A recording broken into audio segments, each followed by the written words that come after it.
Bonjour et bienvenue dans la quotidienne de School TV, l'émission qui vous raconte l'école du quotidien. Au sommaire aujourd'hui du grand oral, Internet aussi, c'est la vraie vie. C'est le titre du livre de Lucie Ronfaux.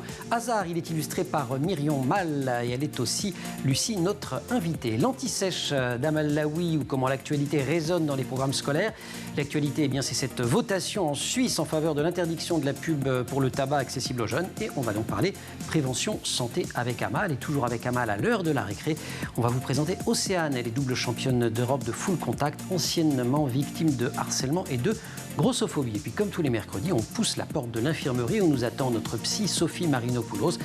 Elle va nous parler d'un sujet incandescent, toujours autour d'Internet, comment aborder les écrans avec les enfants. La quotidienne, c'est parti. On commence avec le grand oral. Internet aussi, c'est la vraie vie, aux éditions La Ville Brûle. C'est le titre d'un livre bref, incisif, extrêmement vivant, je dois dire, signé de la journaliste Lucie Ronfaux. Hasard, livre illustré par Myrion Mal. Il pose une vingtaine de questions, j'en prends quelques-unes. Les GAFA sont-ils dangereux? À quoi servent nos données personnelles? Faut-il se méfier des algorithmes? Est-ce qu'Internet est raciste? Lucie, bonjour. Bonjour. Je vous cite, quand j'étais une ado qui allait beaucoup sur Internet, qui passait son temps sur les forums, je me faisais beaucoup de copains en ligne et mes parents me disaient « Décroche, tes amis sur Internet, c'est pas tes vrais amis, c'est pas la vraie vie ». Vous aviez 13 ans, vous leur répondez. Oui, je réponds un peu à mes parents avec un peu de retard. En fait, le postulat de ce livre, au départ, c'était de cette réflexion que je me suis faite, que moi, quand j'étais ado, je fais partie de la première génération à peu près qui a grandi avec Internet, j'ai 30 ans, mes parents comprenaient vraiment pas ce que c'est sur Internet et rejetaient vraiment mes pratiques numériques. Et là, on est 15 ans plus tard, Internet a complètement pénétré la société, je veux dire, on est dans une société numérisée et pourtant, je trouve que le regard parental sur les pratiques numériques des ados, il n'a pas vraiment changé. On dit encore aux ados, Internet, c'est pas la vraie vie, arrête d'aller sur les réseaux, etc. Et ça vous paraît absurde, pourquoi? Moi, ça me paraît absurde parce qu'on est en 2022, parce qu'on a connu la crise du Covid avec tout ce que ça a impliqué en termes de pratiques numériques. Je veux dire, on s'est tous retrouvés devant nos écrans pendant des mois. On est dans un monde post-MeToo, post-Black Lives Matter. On peut faire plein de choses sur Internet, en fait, et on doit faire plein de choses. Et qui ont un impact dans la vraie vie, c'est ça que vous voulez dire? Sur la vraie vie. Donc, en fait, pour moi, parler d'Internet, c'est de parler de la société et vice-versa, d'ailleurs. Parler de la société, c'est parler d'Internet. Au chapitre des idées fausses, également celle qui consiste à croire qu'un ado est un spécialiste d'Internet, un geek, comme on dit, du simple fait qu'il est jeune. Oui, ça c'est un grand classique. On a tendance à confondre le fait d'aller beaucoup sur Internet et le fait de comprendre comment Internet fonctionne. Alors déjà, on va tous et toutes beaucoup sur Internet, ados comme parents. Et en fait, pas ce que vous dites du tout. Et je pense qu'en fait, la majorité d'entre nous, et c'est normal, on ne comprend pas comment ça fonctionne. C'est normal parce que le cyberespace, c'est un milieu qui est très complexe, qui est dominé aussi par des entreprises qui ne nous encouragent pas du tout en fait, à comprendre comment ça fonctionne. Donc, notamment parce qu'elles gagnent de l'argent elles gagnent de l'argent sur notre dos. Voilà, puis elles n'ont pas spécialement intérêt à être transparentes sur leurs pratiques. Donc l'idée de ce livre, c'était de créer un dialogue aussi, d'arrêter de penser que les ados en savent plus que nous, d'admettre que nous aussi, on ne s'y connaît pas vraiment, et de créer ce dialogue un peu optimiste et un peu humble aussi, je pense. Mais Lucie, apprendre comment ça marche d'Internet, précisément, ça consiste en quoi? Parce que moi, j'ai le souvenir d'avoir vu des cours on pourrait en faire d'ailleurs un jour une anti-sèche à mal, de technologie au collège, qui étaient des tue-l'amour par rapport à l'informatique. On vous expliquait encore ce qu'était une unité centrale, l'invention du web en 1989, Tim Berners-Lee, tout ça est absolument passionnant. Ça m'aide pas. Les disquettes Vous en avez vu dans des brocantes, c'est ça? Non, Vous avez connu? Moi aussi. Je pense que, en tout cas, moi, c'est ce que je pense. Le Internet et les nouvelles technologies appartiennent à tout le monde, même si on n'est pas un geek. Parce qu'il y a un peu cette idée de se dire, c'est un truc d'entrepreneur, c'est un truc de geek, c'est un truc de politique. Alors qu'en fait, on est tous et toutes praticiens et patriciennes du numérique, et donc, on a besoin de comprendre. Et pour comprendre le numérique, il faut comprendre en fait l'économie du numérique. Et par exemple, l'un des grands sujets dont je parle dans le livre, c'est les algorithmes. Ces fameux algorithmes qui font un peu peur, on ne comprend pas trop comment ils fonctionnent, etc. Parfois, on n'a pas trop envie de comprendre. Voilà, ça paraît un peu abstrait. En fait, les algorithmes, c'est assez simple. C'est des programmes qui sont utilisés, notamment pour faire de la recommandation de contenu sur les réseaux. Donc, par exemple, quand je vais sur Instagram va avoir des algorithmes qui va me mettre en avant un contenu qui sera le plus susceptible de me plaire. Et si je commence à liker des petits chats, il va me mettre plein de petits chats. Voilà, exactement. Et donc, ces fameux algorithmes, on aurait tendance à penser que c'est un peu neutre, parce que c'est des mathématiques. Donc, 1 plus 1 égale 2. A priori, il n'y a rien d'autre à mettre là-dedans. Sauf qu'en fait, quand on regarde, les algorithmes, ils ne sont pas neutres du tout, parce qu'ils sont produits par des entreprises par des ingénieurs, avec leur bagage culturel, avec leurs impératifs économiques aussi. La plupart des réseaux obéissent à un modèle économique de la publicité, donc ils veulent retenir notre attention. Et donc, en fait, ça engendre tout un tas de problèmes. La désinformation, le rapport au corps sur les réseaux, parce que si je like des petits chats, on va me mettre des petits chats, mais si je like des propos racistes, on va me mettre que des propos racistes. Exactement. Et je vais avoir l'impression que je vis dans un monde donc l'idée de ce livre, c'est aussi de parler de ça, en fait. C'est aussi de parler de dire que c'est compliqué, mais il faut en parler et il faut s'y intéresser. Et même si on ne sait pas aligner une ligne de code, c'est des sujets qui nous concernent quand même et qu'on peut comprendre. Et en complément d'ailleurs de Internet aussi, c'est la vraie vie. On peut voir ce documentaire diffusé sur Netflix. Derrière nos écrans de fumée, c'était ça le titre, n'est-ce pas? Et qui racontait vraiment cette logique des algorithmes. On va se retrouver dans quelques instants, Lucie, pour continuer le grand oral. Mais pour l'heure, zoom sur l'actualité et la façon dont elle résonne dans les programmes, c'est l'anti-sèche. Et l'anti-sèche, c'est avec Amal Laoui. Le 13 février, Amal, la Suisse a voté en faveur de l'interdiction de la publicité sur le tabac accessible aux enfants et aux adolescents. Et oui, les Suisses ont approuvé à 57% l'interdiction de la publicité sur le tabac accessible aux enfants et aux adolescents. Au niveau national, seules les publicités à la radio, à la télévision et celles qui visent spécifiquement des mineurs sont bannies actuellement. Les mêmes règles doivent aussi s'appliquer à la cigarette électronique. La publicité qui ne cible que les adultes, par exemple dans les mails, elle restera admise. La législation jusqu'à présent était très très permissive dans ce domaine de la publicité sur le tabac en Suisse. Oui, notamment à cause du très fort lobbying des plus grands cigarettiers du monde, dont plusieurs ont leur siège en Suisse. Dans ce pays où environ une personne sur 4 fume, le tabagisme en Suisse cause 9500 décès par an pour une population de 8,6 millions d'habitants. À cela viennent s'ajouter 400 000 personnes souffrant d'une maladie chronique liée au tabagisme. Autant dire que les Suisses sont très en retard par rapport à la France, dans ce domaine en tout cas, de la lutte contre le tabagisme, puisque la loi E20 chez nous interdit le tabac dans les locaux à usage collectif. Elle interdit aussi la publicité pour le tabac et également la vente de tabac aux moins de 18 ans. Et elle avait été promulguée il y a déjà 31 ans. C'est ça, c'était le 30 janvier 91 et cette lutte contre le tabac en France a même commencé dans les années 70. Simone Veil, alors ministre de la Santé, fait voter la première loi en faveur de la lutte contre le tabagisme. C'était le 9 juillet 76. Et elle-même fumeuse, si mes souvenirs Elle-même fumeuse, c'est vrai. Cette loi limite la publicité en faveur du tabac, sauf dans la presse écrite, interdit la consommation de tabac dans certains lieux à usage collectif, interdit aux fabricants et aux vendeurs de tabac la distribution gratuite de cigarettes et le parrainage d'événements sportifs, et elle impose aux fabricants d'ajouter sur les emballages cet avertissement sanitaire à but dangereux. La loi E20 vient durcir la lutte contre le tabagisme. Fumer devient donc interdit dans les écoles ou au travail par exemple. Il faudra cependant attendre 2007 pour que les cigarettes disparaissent des lieux publics et des transports. Ça c'est pour le cadre général, mais l'école contribue elle aussi à la lutte contre le tabagisme en informant et en essayant de responsabiliser les élèves. Oui, notamment chaque 31 mai, c'est la journée mondiale sans tabac, une journée qui rappelle les dangers, y compris mortels, du tabac sur la santé. Cette journée a été instituée par l'Organisation mondiale de la santé en 87. La journée mondiale sans tabac est l'occasion donc de rappeler les actions menées dans les collèges et les lycées, avec des campagnes d'information sur la législation et les effets du tabac, avec le développement des compétences psychosociales des élèves pour accompagner leur réflexion sur leur santé et le développement de leur esprit critique. La prévention prend appui sur les enseignements et s'intègre dans une stratégie globale de l'éducation à la santé définie par le comité d'éducation à la santé et à la citoyenneté de chaque établissement scolaire. Prévention donc qui est bel et bien intégrée dans les programmes. Oui, c'est ça. Dès l'école primaire et tout au long du cursus scolaire, l'école est là pour donner aux élèves les moyens de se prémunir contre les conduites addictives en les informant sur, on l'a dit, les dangers du tabac et des autres substances. Alors en 6e, il faut savoir que 44% des élèves expérimentent l'alcool contre 75,3% en 3e. Le tabagisme quotidien, lui, il apparaît surtout en classe de 3e et il se poursuit et progresse durant les années du lycée, passant de 14% de fumeurs en seconde à 21,5% en terminale. La diffusion du cannabis, elle, s'amorce à la fin du collège. Au lycée, les consommateurs de cannabis sont 25,2% en seconde et 42,4% en terminale.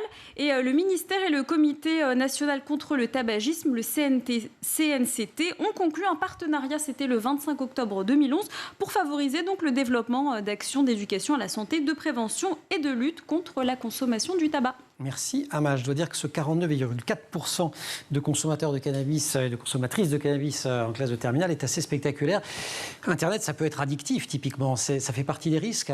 Oui, c'est marrant parce que ça me fait penser à une anecdote. Une femme me racontait l'autre jour que son ado allait beaucoup sur Internet et elle lui disait arrête, t'es addict à ton smartphone, et il lui a répondu oui mais toi t'es addict à la cigarette. Voilà. La question de l'addiction d'Internet, elle est vaste. Je pense que déjà, on est tous et toutes un peu addicts à Internet et au smartphone, etc. Donc, c'est pas qu'un problème pour les jeunes. Donc, il y a ça. Mais de l'autre côté, quand on parle d'addiction à Internet, de la même manière que quand on parle d'addiction au tabac, on parle aussi des fabricants de cigarettes. Il faut aussi parler de la responsabilité des plateformes dans le fait qu'on nous a tous et toutes un peu rendus addicts aux réseaux sociaux. Et qui fonctionnent là-dessus, sur leur capacité, selon le terme consacré, à nous engager. C'est le grand mot, c'est l'engagement, le taux d'engagement. Quel est le taux d'engagement ? À retenir l'attention. Il y a un concept de design qu'on appelle les dark patterns, je ne sais pas si vous le connaissez, qui est un concept de design... On va le réexpliquer au cas où. Ouais, donc les dark patterns, c'est ce concept de design, de ces petites techniques qui vont retenir votre attention. Par exemple, l'exemple typique, c'est le petit point rouge. Quand on a une notification, vous savez, sur votre smartphone, vous allez avoir l'application. Rouge, c'est que c'est urgent. Et donc du coup, votre cerveau va intégrer que rouge danger, je consomme. Et donc j'y vais. L'autre exemple très connu, c'est ce qu'on appelle le scrolling. Donc le scrolling, le fait de faire défiler des contenus.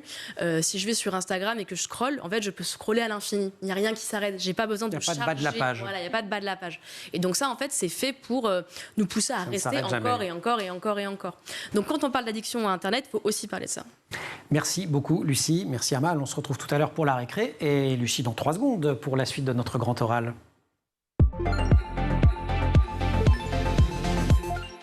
Est-ce qu'Internet est sexiste ? Qui a le droit d'être torse nu sur les réseaux sociaux ? Mais oui, qui ? Pourquoi se sent-on moche sur les réseaux sociaux ? Quel est le rapport entre la K-pop et la politique ?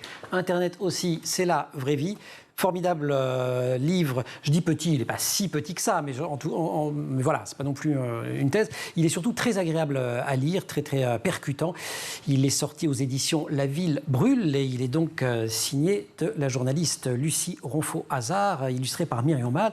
Lucie, que l'on accueille. Vous confiez être amie avec pas mal de profs, pas mal de bibliothécaires et d'être sollicité par eux. Qu'est-ce qu'ils vous disent, eux, des pratiques en ligne des adolescents ? Est-ce que c'est un retour différent de ce que vous en percevez ? Alors, je suis vraiment très humble dans mon rapport aux ados parce que moi-même, je ne suis pas parent d'ado. Enfin, je n'ai pas d'ado à proximité.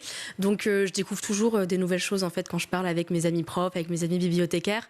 J'ai aussi découvert moi-même, on en parlait tout à l'heure, que parfois, les ados, en fait, sont peut-être un petit peu moins débrouillards en ligne que ce qu'on penserait.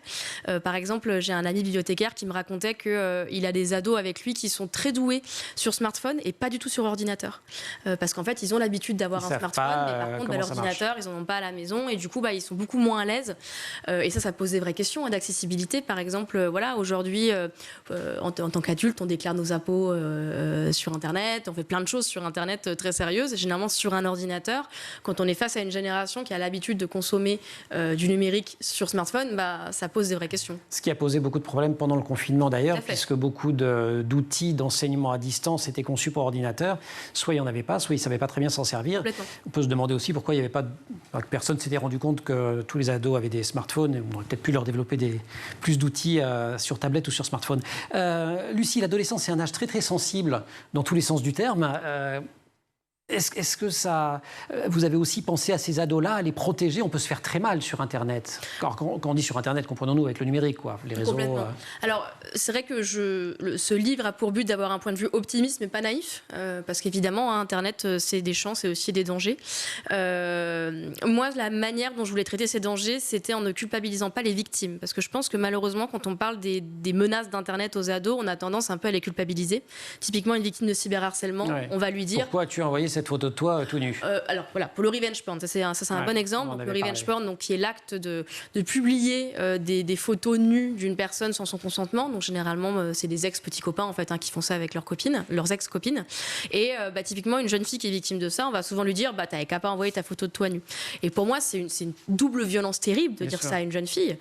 Parce que déjà, elle a bien le droit d'exprimer sa sexualité comme elle l'entend avec les outils de sa génération. Je veux dire, le fait de chercher à séduire une personne avec une représentation de soi nue, ça a toujours existé. Et aussi, moi, ce qui m'inquiète dans ce phénomène, c'est plus le fait qu'il y ait des jeunes garçons en fait, qui se sentent autorisés à faire ce genre de choses, quand bien même, bon, déjà, c'est illégal, on peut aller en prison pour du revenge porn en France, et puis c'est complètement immoral.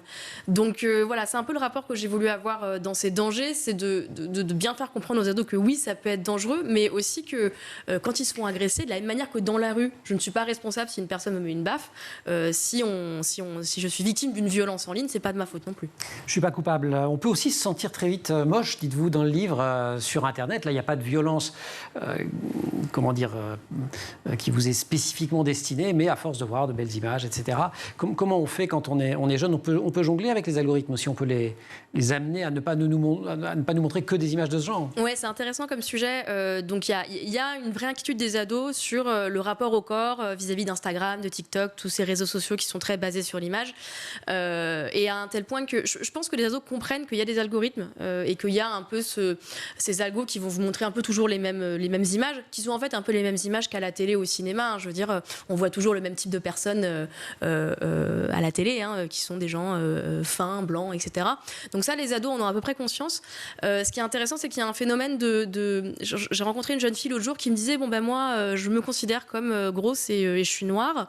Donc en fait, j'ai entraîné mon algorithme Instagram à me montrer des gens comme moi. C'est ça, et on donc, peut détourner. Elle a vraiment conscience de ce truc et donc elle a commencé à liker un peu en boucle, un peu de manière robotique, des contenus qui lui ressemblaient. Et apparemment, ça avait plutôt bien marché, quoi. Donc je trouve ça intéressant, mais bon, ça ne règle pas le problème à la racine, quoi. Lucie, c'est l'heure de la récré. Si vous voulez bien, on va rencontrer, si vous ne la connaissez pas encore, Océane. Et vous allez voir, ça n'est pas sans lien avec les sujets dont on vient de parler. La récré, Amal. Amal, Océane, qui a été victime de grossophobie. Et de harcèlement à l'école. Cette jeune femme est devenue championne du monde et double championne d'Europe et de full contact. Je vous propose de découvrir son portrait. Regardez.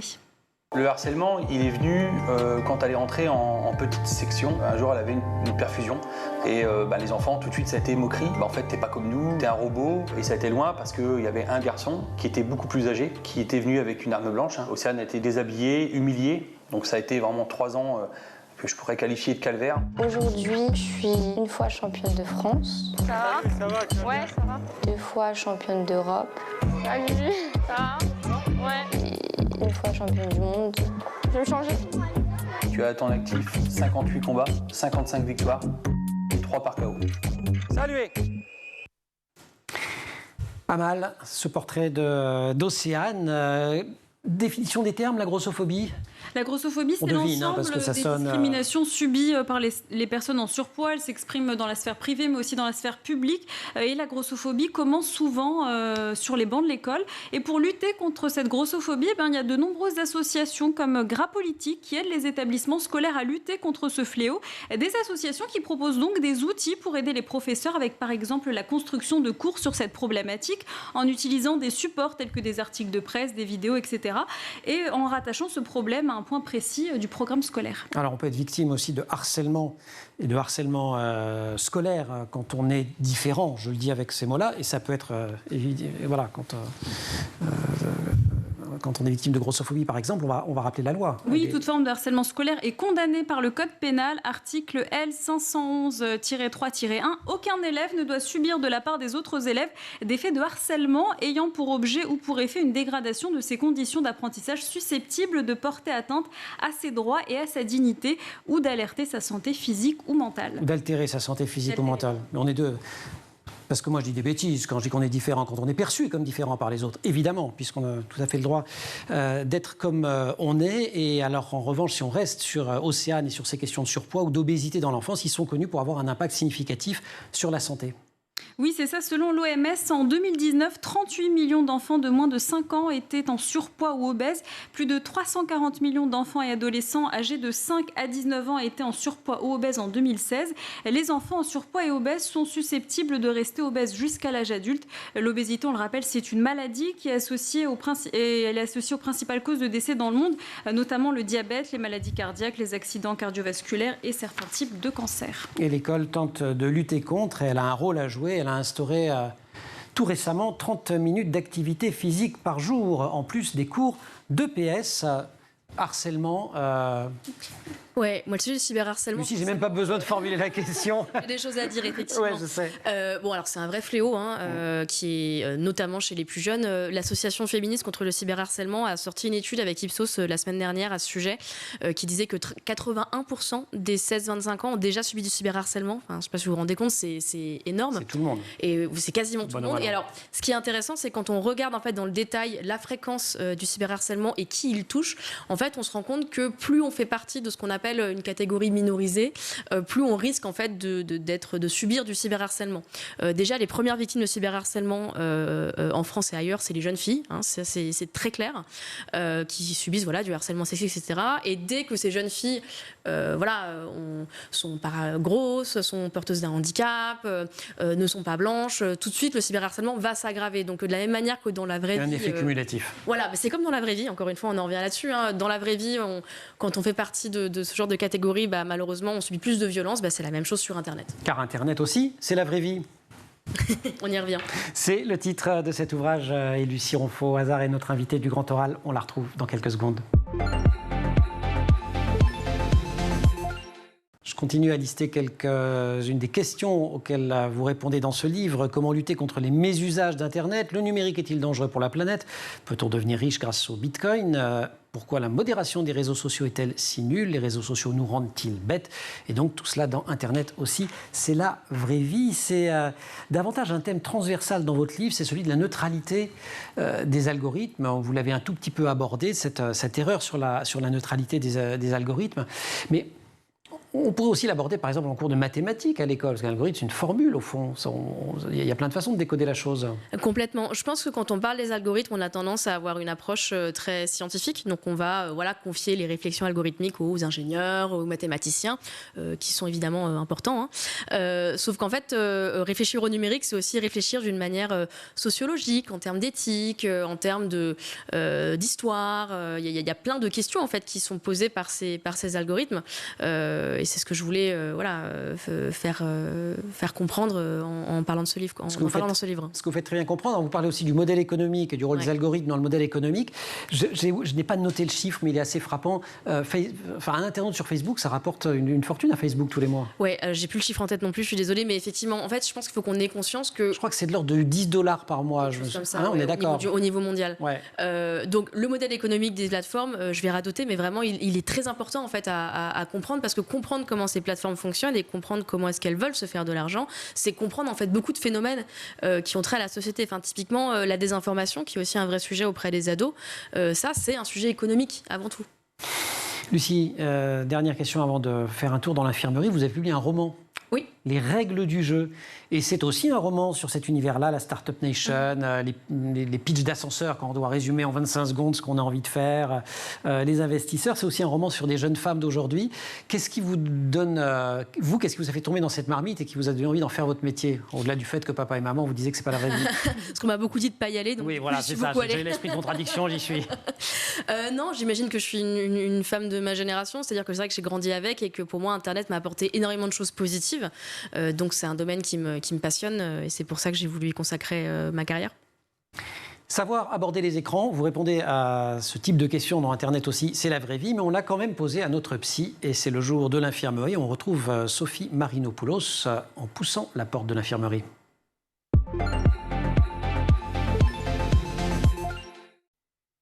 Bonjour à toutes et à tous. Alors aujourd'hui, la question des écrans me paraît essentielle. D'abord parce que c'est une question qui s'invite dans toutes les consultations. Il n'y a pas une famille qui, à un moment donné, de l'évocation familiale, des conflits, des situations dans la fratrie, dans les relations avec le père, avec la mère, il n'y a pas une seule situation où il n'est pas question des écrans. Que l'enfant soit petit, que l'enfant soit adolescent, quel que soit son âge, on voit que l'écran est un objet de conflit. Il y a beaucoup de souffrance, il y a beaucoup de difficultés à lui trouver sa juste place et il y a beaucoup de difficultés à être en paix, j'ai envie de dire. Alors que l'écran, le numérique, tout ce que ça vient apporter à l'enfant aussi des connaissances, il y a une dimension culturelle, c'est devenu un objet culturel. Mais souvent, il devient un objet de consommation et c'est une des raisons pour lesquelles cet objet tombe du côté du conflit et pas du côté du dialogue. Alors, quand on discute avec vous, parents, quand on discute avec les adultes, on s'aperçoit qu'il y a quand même des points autour de l'usage qui n'est pas inintéressant à observer. C'est que très tôt, l'écran est utilisé par les adultes un peu comme une babysitter quand l'enfant est petit. Quand l'enfant est plus grand, les parents nous disent assez facilement « Voilà, j'avais besoin de temps pour moi, au moins quand il est sur son écran, j'ai la paix, je suis tranquille, je peux vaquer à mes occupations. » Et donc nous avons chacun nos espaces. Donc on voit à travers ces descriptions familiales qu'on retrouve à peu près dans tous les foyers. C'est vraiment quelque chose qui se répète presque systématiquement. Eh bien, on voit que quand un enfant est mis sur un écran, eh bien, à ce moment-là, c'est une occasion pour lui d'abord d'être en rupture de relation avec le monde des adultes. Donc il y a une dimension à la fois de rupture et de repli.